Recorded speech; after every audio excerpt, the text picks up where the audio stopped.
Well, next up is the last of the Enterprises. This is round two's reissue of the AMT Starship Enterprise NCC 1701C. The Enterprise that only appeared in a single episode in the third season of Next Generation. The episode was called Yesterday's Enterprise, where the Enterprise C passes through a time warp and history has changed and the Federation is at war with the Klingons and they're losing very badly. If you haven't seen the episode, well, it's 20-odd years old, so where the hell have you been? But end result is that they send the Enterprise C back to its own time frame. They repair the time rift, and time goes on as normal. But there are repercussions that extend across the next several seasons of Next Generation. But the original kit, I believe, was released by AMT in 1994.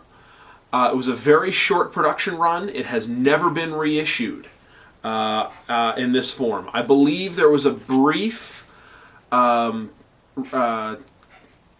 issue where it was molded in clear, and I think a friend of mine has that, but there's very, very few of them left out there, and he's actually kind of pissed off now because now that the reissue is out, his original version is not worth quite as much as it was a few weeks ago. So he's kind of pissed. It looks like a really nice kit though. AMT's Trek kits from the mid-90s were of really, really high quality. Their Enterprise E, their Enterprise what am I saying? I want to say their Enterprise B, but that was a retooling of the Excelsior, so I take that back. Their Bird of Prey. Wow, their Bird of Prey was an outstanding kit. And their Deep Space Nine was a really nice kit. All of the AMT Trek kits that I have owned from the mid-90s, the Runabout as well, are all fantastic. They're all top-notch models. And this one appears to be no different. So let's take a look at it. So the box for the Enterprise C is fairly similar to all of Round 2's reissues of AMT's kits. You got a photoshopped photo of the model on kind of a space background with lots of lens flares. You got the modern Star Trek logo and what model it is, essentially. Not a lot else to say about it. Backside, we've got some historical information about the Enterprise C. I've got a co-cell for the Enterprise D. And one of the biggest new features about this kit, it includes battle damage decals. I have taken a look at them. They look pretty cool. I don't know if I'll be using them, but they do look pretty neat. So yeah, you've got a model of a photo of the model completed on the stand in pristine condition and one in distressed condition, and that's basically it for the box.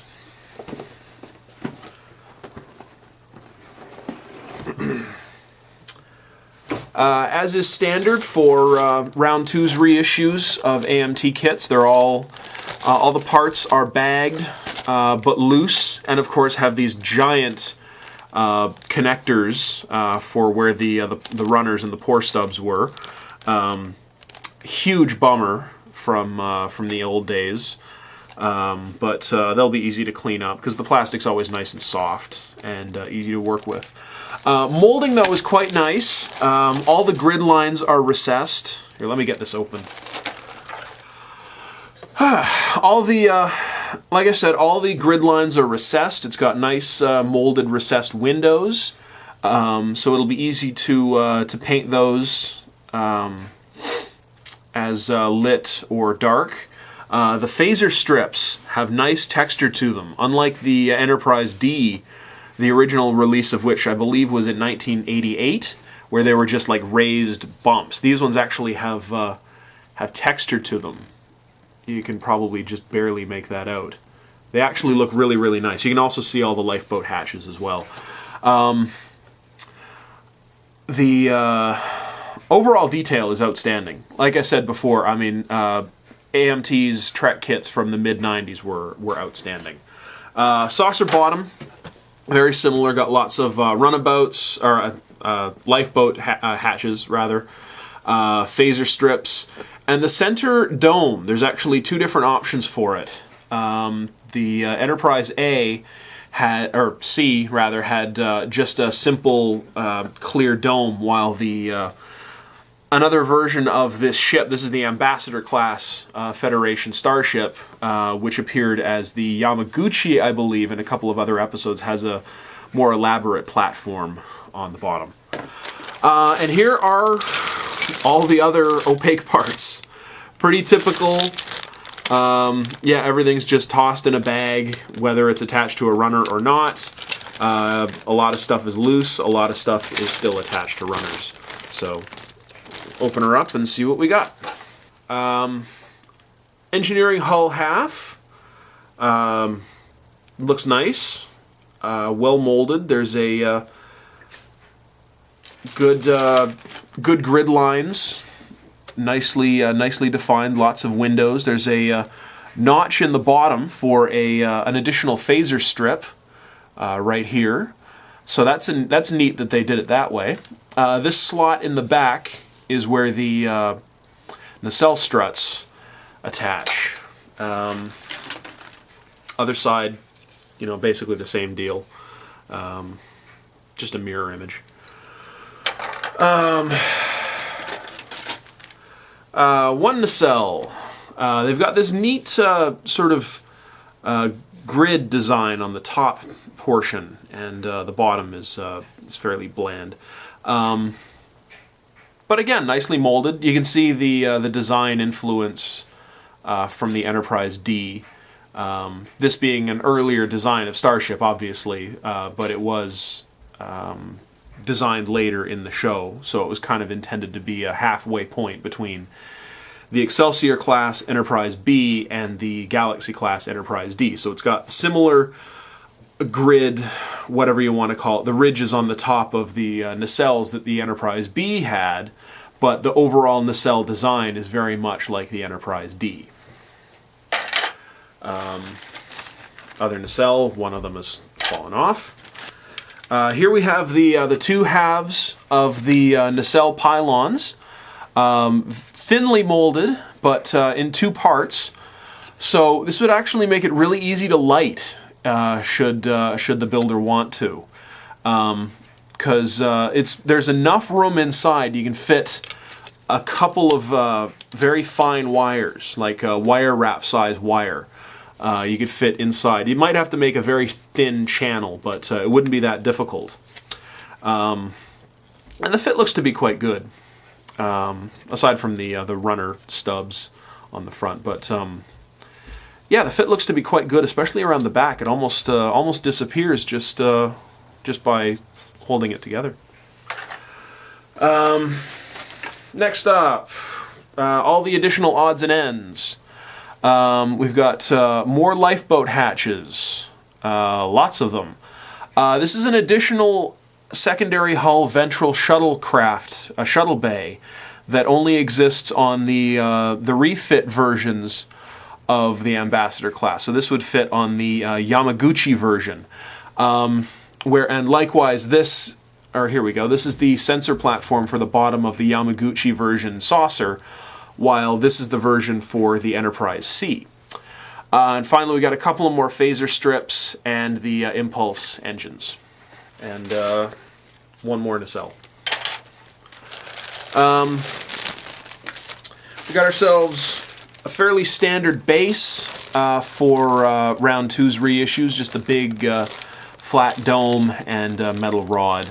Doesn't appear to be the option of some of their kits. The Enterprise A, their smaller one, for example, had a little ball joint that you could fit to the top so you could actually pose it, but I imagine this kit would be too heavy to display like that.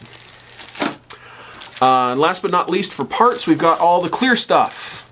We've got the deflector dish. I believe it looks like there's two different options. There's a recessed dish and a flat dish. I don't know. They might fit together some way, or you might, one might be for the early version, one might be for the later version. You've got the Bassard collectors, the nacelle caps, the impulse engines. I believe there's two different versions of them. And the sensor dome for the bottom of the saucer section. And finally the grills for the warp nacelles. That's it for parts. Now let's take a look at those decals. And here we have the decals. Ship markings, so you've got NCC 1701C and 26510 for the Enterprise C and the Yamaguchi. Different options for the landing bay, different striped versions for how the landing bay is configured. Starfleet logos, chevrons, etc. Thruster block markings. I believe these stripes are for the perimeter of the saucer. And finally, all of the battle damage decals. I don't know if these were just created randomly, just by designers, just by what looked cool, or what if they were based on the actual battle damage as the ship appeared in the show. But they look pretty neat. I've got some nice hull scoring. There's actually a little bit of texture to them here and there. There's they're printed in flat rather than gloss color. Actually, all the decals appear to be very flat rather than glossy, which is kind of interesting. But you can't really see any detail. Here, take a look at that. You can't really see any actual detail of any hull breaches, anything inside the hull, but there's just kind of an impression of something in the hole. And finally, we got the instructions. Same basic instructions you get with all of Round 2's reissues. Just basic startup, assembly, some detail work here and there, nothing much. Front page, and backside has the paint and marking guide. I never owned a kit of the Enterprise C before, and now that I do, I have every ship named Enterprise in my collection. It's the only one I haven't built yet. I've got Polar Lights 1000th scale Enterprise from the original series on my shelf. I've got my Enterprise A from Star Trek 4, 5, and 6 with all the lights. It's on my shelf as well. I've got the Enterprise B hanging from my ceiling. The Enterprise D is on another shelf, and the Enterprise E is likewise hanging from my ceiling, and the NX-01 is on the shelf just above my kitchen. And so this is the only one I haven't done, and I'm very excited because it's a really nice looking kit, and it doesn't look like it would be overly difficult to do with lighting. All the windows would be kind of a challenge because you'd have to drill all of them out and either fill them with white glue, or find some other means of filling them, or just wait until they reissue the kit in clear, which I have heard they're going to do. But I'm not going to light it, because I haven't done a lighting project in a couple of years. I got kind of burned out on doing them, because they just take so much time. Well, I did my lit TIE Fighter, but that barely counts, because it's got just two tiny little dots at the back that you can barely see unless you know what you're looking for. But I'm getting off track a little bit. It's a really nice looking kit. I'm really glad they finally reissued it, and the battle damage decals really are a nice touch. I don't know if I'll use them. I probably won't. In fact, I almost definitely won't, because I prefer to have my Enterprises in pristine condition. But it's probably going to be the last Enterprise I buy for a while, at least until the the 350th scale original series Enterprise comes out sometime in the next 12 months or so, and completely rapes my bank account. Because wow, that thing is going to be very expensive, and I don't think I'd be able to build it and not light it. So yeah, I am looking forward to it, but I'm not looking forward to it. Anyway, so yeah, that's the Enterprise. I recommend it if you can get your hands on it. It's a brand new kit. Just came out. Only showed up in my hobby shop this week, and I was really excited to get my hands on it. So next up, we're going to take a look at Mobius's brand new, the first actual brand new kit we'll be looking at, rather than a reissue or a kit from the last couple of years. Mobius's Bat Pod.